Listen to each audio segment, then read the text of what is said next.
Hey guys, I want to give you some options for push-up variations. So I've talked in previous videos about making sure you're choosing the appropriate variation of the exercise to make sure that you're getting full range of motion and doing the exercise safely and correctly. So I just want to show you some different options that you may have. Typically the push-ups that people know are the toe push-ups and the knee push-ups. So I just want to talk about sort of regressing from the knee push-up and even progressing from the toe push-up. So firstly, remember that the important part about a push-up is to get the full range of motion with perfect form. So if we can't do a knee push-up and get our chest all the way to the ground, then that's too difficult. So the regression there is coming up onto a bench. So with the setup here, again, it's a really commonly poorly done exercise because it's not a natural movement to be on this bench like this. What we aim for is same as if we were on the ground, is for our chest to go between our thumbs. So what sort of tends to happen with this is people tend to be too far away or too close. So if we're too far away, then our chin's going to hit the bench, our elbows are going to flare, we're using the wrong muscles. If we're too close, same idea, we're taking a lot of body weight off, but we're also not focusing on the right sort of areas.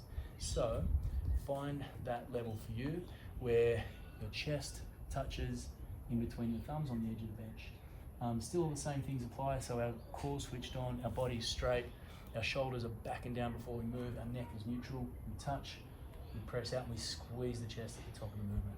Control down and touch, up and squeeze. And we progress that to the knee push-up. A couple of common mistakes with a knee push-up, depending on how your body shape, sometimes it can be difficult for our chest to touch before our thighs. So sometimes we do need to have a little bit of a bum lift there, but what I don't want to see is that kind of action there, because you'll see what happens there when the bum comes up. I change the angle of my arms, and essentially I'm doing that movement there rather than a push-up. So if you need to have a little bit of a bum lift, that's okay, but still be sure to, once you've got that bum lift, your hips and your chest are moving as one. Chest touches, control up, chest touches, control up. And we progress to the toe push-up. So we've talked about this before, shoulders back and down, core, glutes switched on, controlling down, touch and pause, push up, squeezing the chest. Now, that's a pretty challenging exercise for most people. If you do want to advance that, you can do things like raising your feet.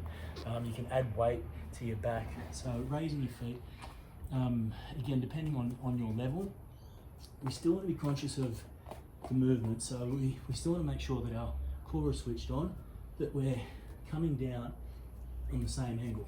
So we're coming down still with our chest between our hands, otherwise the exercise does change.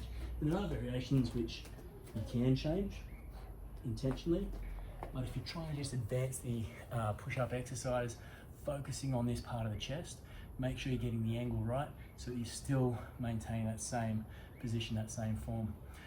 All right, I hope that's been helpful, guys. Remember to choose the appropriate one for you. If you can't get that full range of motion, the exercise is too advanced for you, you're going to either hurt yourself or just not get the benefits that you're looking for. Have fun with it. Let's go.